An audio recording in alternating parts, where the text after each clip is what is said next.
ஹாய்ங்க. எல்லோரும் எப்படி இருக்கீங்க? நல்லா இருப்பீங்க நம்புகிறேன். வீட்டில் கொஞ்சம் திங்ஸ் எல்லாம் ஒதுங்க வச்சுட்டு இருக்கும்போது எனக்கு கொஞ்சம் லெட்டர் கிடச்சிது. அது 2000 அதுக்கு முன்னாடி உள்ள லெட்டர்ஸ் தான். என்னோடய மாமா, சித்தி, அப்பா அம்மா இவங்கெல்லாம் போட்ட லெட்டர் தான். படித்து பார்க்கும்போது ரொம்பவே அழகாக இருந்தது.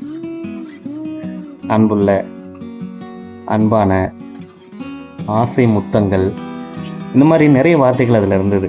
அதை லெட்டர் படிக்கும்போதே ரொம்ப சந்தோஷமாக இருந்தது. அதில் ரொம்ப ஒரு பாசமான வார்த்தைகள் உண்மையாக அர்த்தத்தோடு இருந்தது.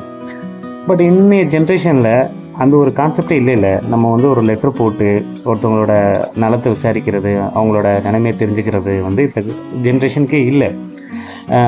ரொம்ப ஒரு அழகான விஷயங்க.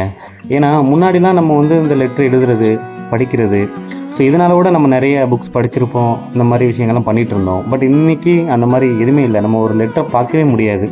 ஒரு அதாவது ஒரு பண்டிகை டைமில் வாழ்த்துக்கள் சொல்கிறது, அதுக்கு ஒரு க்ரீட்டிங்ஸ் கார்டு எழுதி போடுறது, அந்த மாதிரி எல்லாத்தையுமே நம்ம மறந்துட்டோம்ல.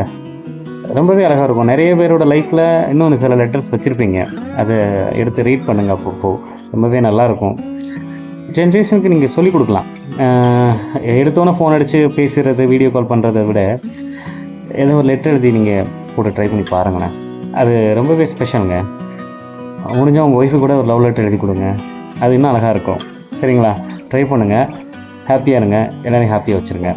பாய்.